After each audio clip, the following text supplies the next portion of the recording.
Somente em ti construirei a minha casa. Somente em ti colocarei minha esperança. Somente em ti construirei a minha casa. Somente em ti colocarei minha esperança, pois só em ti minha alma achou descanso, pois só em ti eu pude respirar, pois só em ti minha alma achou descanso, pois só em ti eu pude respirar.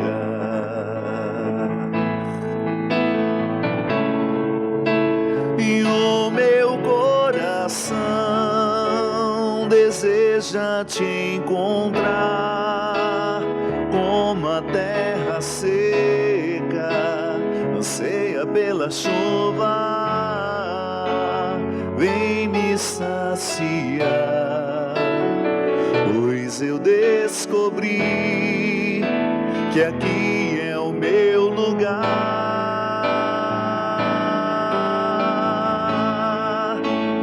E o meu coração deseja te encontrar, como a terra seca anseia pela chuva.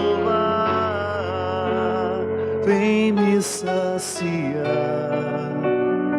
pois eu descobri que aqui é o meu lugar.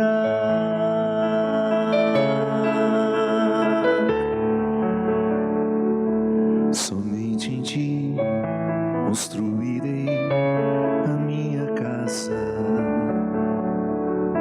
Somente em ti colocarei minha esperança. Somente em ti construirei a minha casa. Somente em ti colocarei minha esperança, pois só em ti minha alma achou descanso, pois só em ti eu pude respirar, pois só em ti minha alma achou descanso, pois só em ti eu pude respirar.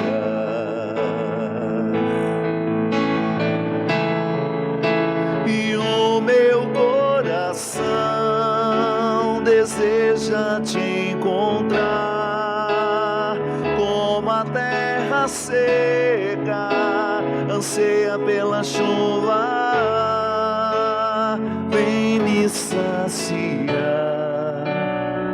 pois eu descobri que aqui é o meu lugar.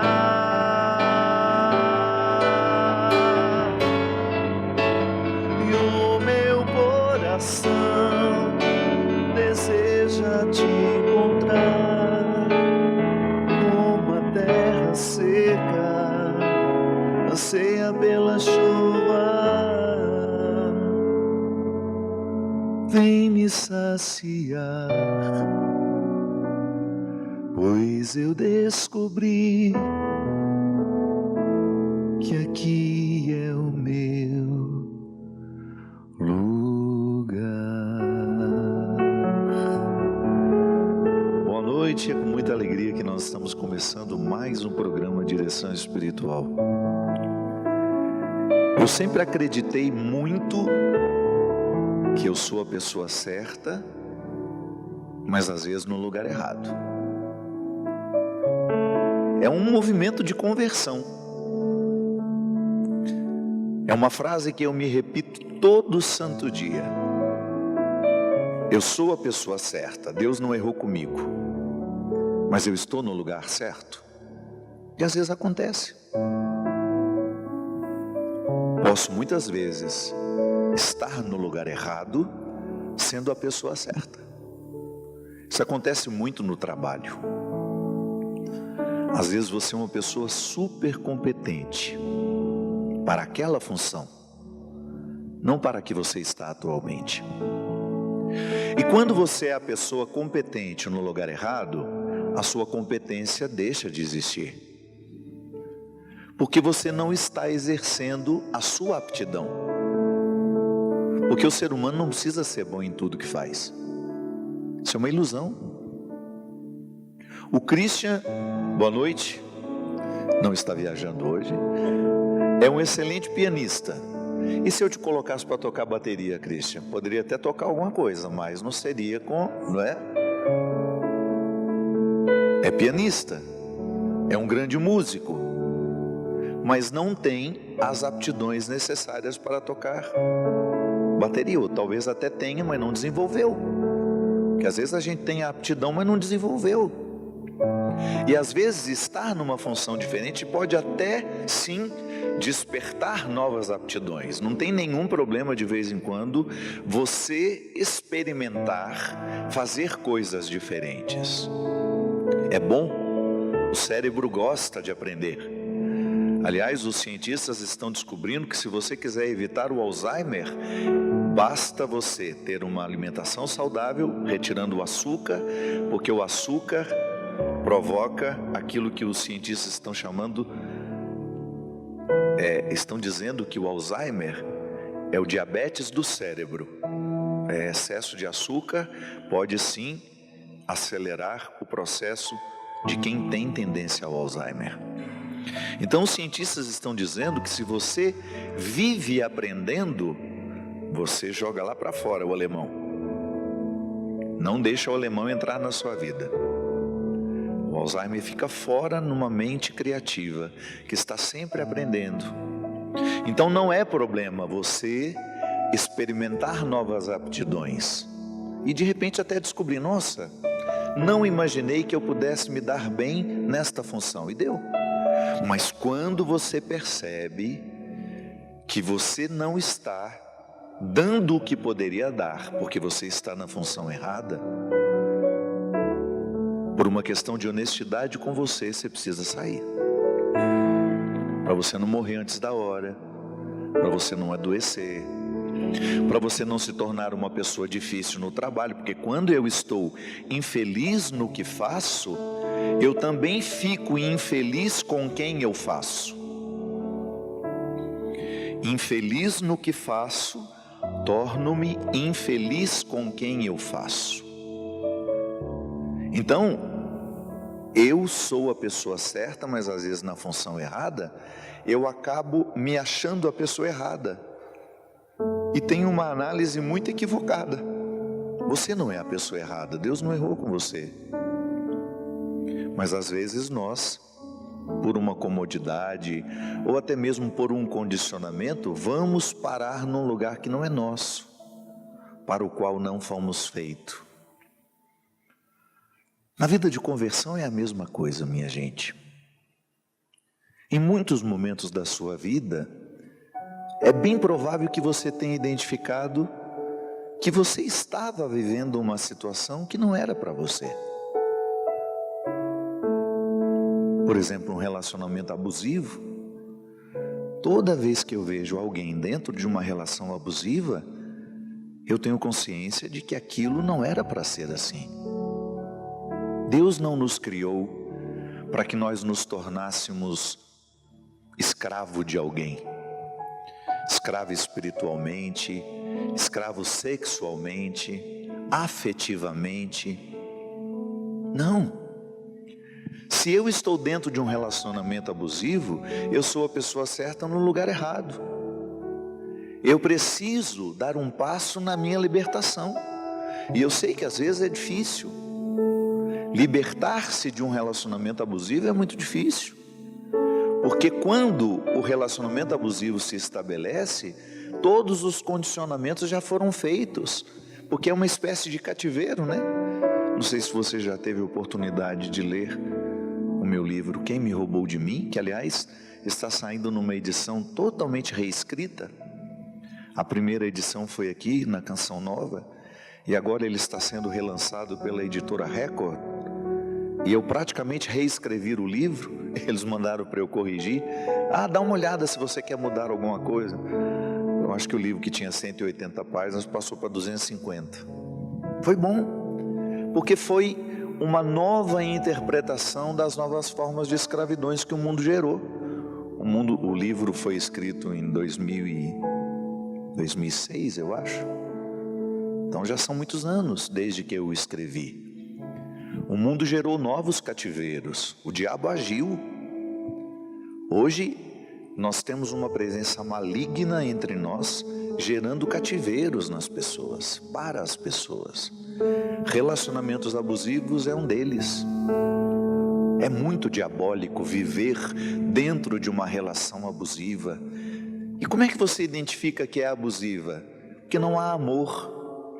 O que há é a compreensão do outro como um objeto de satisfação. E isso muitas vezes está dentro de um casamento, dentro de uma relação de amizade, dentro de uma relação de trabalho. Quando eu percebo que eu sou um objeto de satisfação do outro, eu sou a pessoa certa no lugar errado, porque Deus não me fez para isso. Eu, como padre, o meu ministério é exercido com muito perigo, com muito risco, porque eu tenho a oportunidade de estar em muitos lugares, e eu sei que muitas vezes é importante estar lá, fazer o que eu faço, mas eu não posso esquecer quem eu sou, porque senão eu fico diluído, o outro acaba me usando. Não posso. Um sacerdote nunca pode ser usado por alguém, usado por uma instituição, usado por uma estrutura, por uma empresa, não. A única relação que me permite ser usado por alguém é aquela que eu tenho com Deus. Por Deus eu quero ser usado. Para Deus eu quero ser usado. Com Deus eu quero ser usado. Vocês já me ouviram falar que a teologia mora nas preposições para, por, com. Eu quero ser usado para Deus, por Deus e com Deus. Fora isso, minha gente, serei a pessoa certa no lugar errado. E eu confesso, eu não tenho, graças a Deus, eu tenho muitos defeitos, mas graças a Deus eu tenho muita facilidade de reconhecer os meus erros. E eu sei que eu já errei muito como padre, sendo a pessoa certa no lugar errado. E decidi que não quero mais isso para mim. Você precisa ter muita honestidade para reconhecer se o lugar que você está atualmente é o lugar que Deus preparou para você. Não há nada mais confortável do ponto de vista existencial do que você poder acordar e dizer: que bom, hoje eu sou a pessoa certa, indo para o lugar certo, com as pessoas certas, e vou voltar para a casa certa, com as pessoas certas. Pode ganhar menos, pode ter menos quantidade, viu? Que quando a gente fica exigente, o número de pessoas que participam da nossa vida diminui drasticamente. Não é nenhum problema você reduzir. Quantas pessoas fazem parte da sua intimidade? Diminua para você ver. Você vai ter mais qualidade. Quantidade não nos salva. A conversão que nós precisamos viver muitas vezes vai fazer o que Jesus manda. Se o teu braço te leva a pecar, corte-o.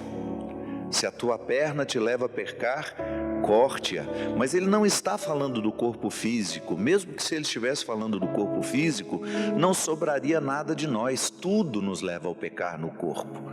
Tudo em algum momento da sua vida levou você ao pecado. Não sobra nem a baga do olho. Não é disso que ele está falando. Jesus está falando de realidades, situações, pessoas, circunstâncias que muitas vezes geram o pecado na nossa vida. Sim, a gente sabe disso.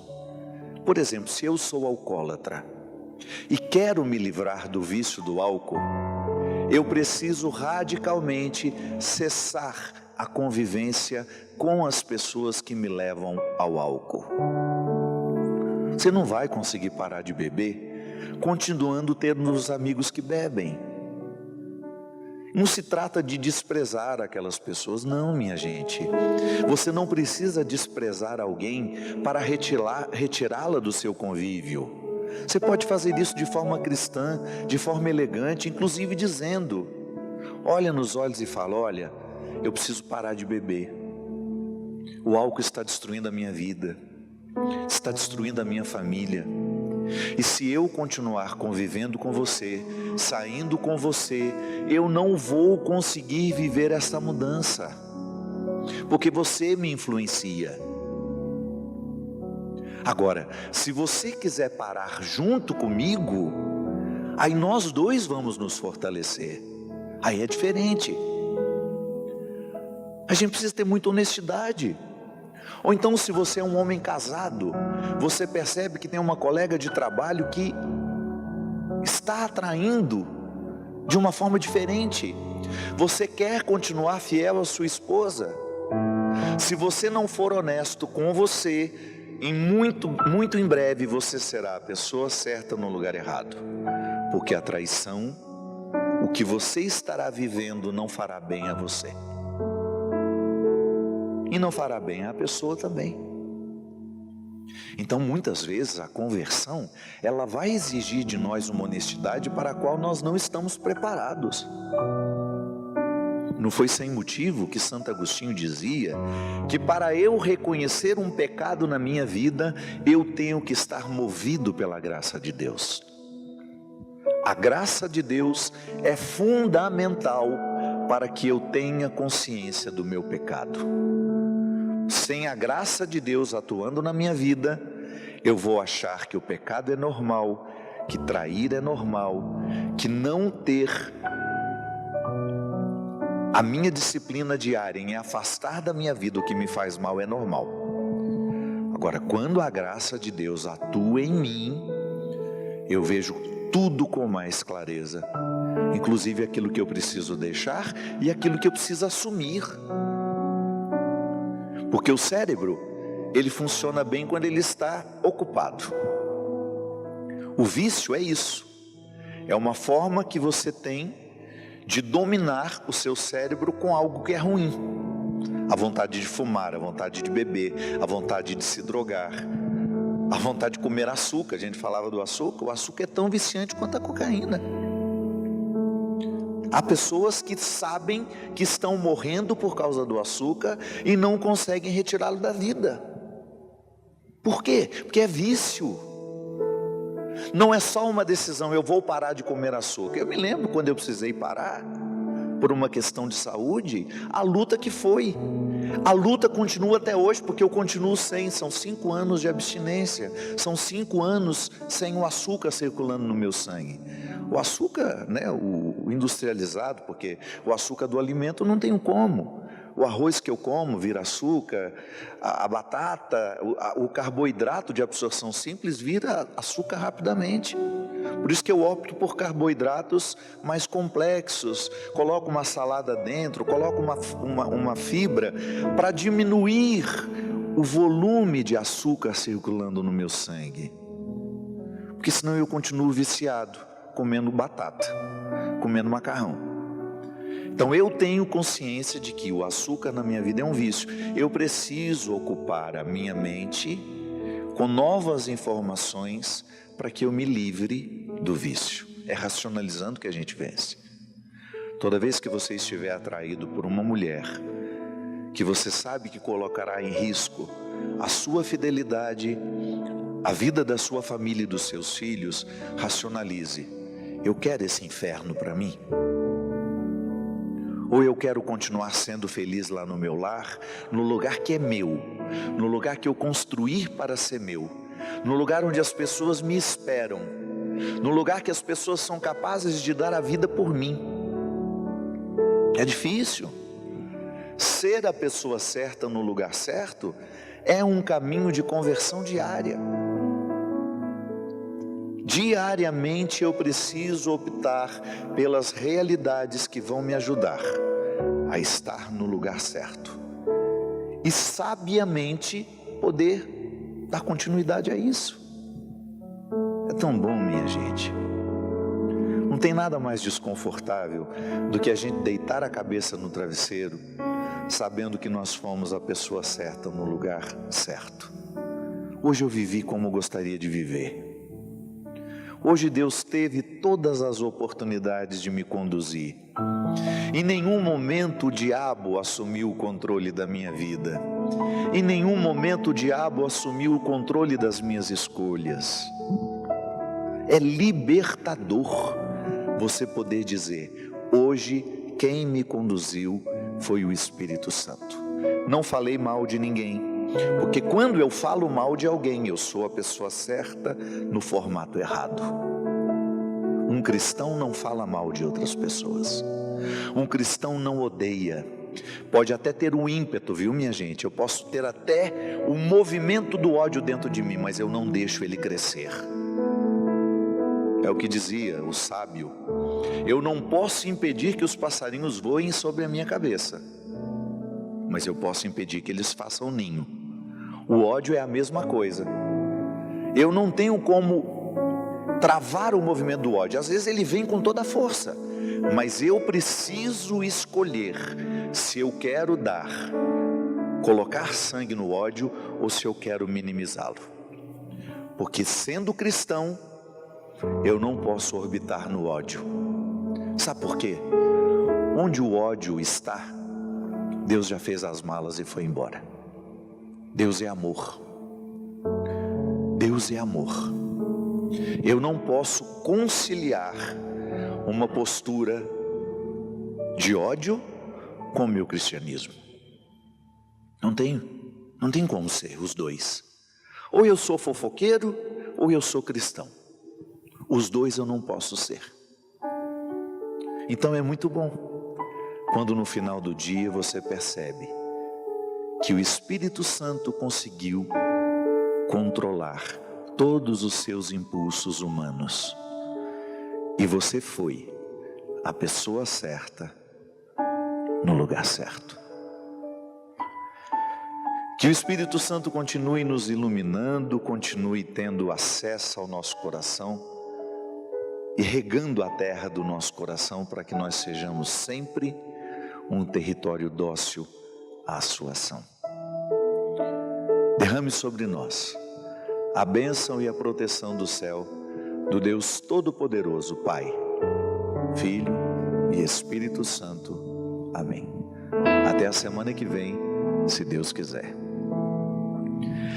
E o meu coração deseja te encontrar, como a terra seca anseia pela chuva. Vem me saciar, pois eu descobri que aqui é o meu lugar.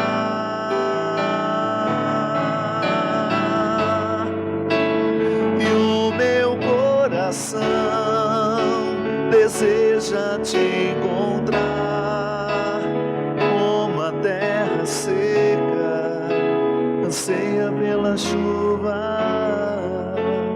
Vem me saciar, pois eu descobri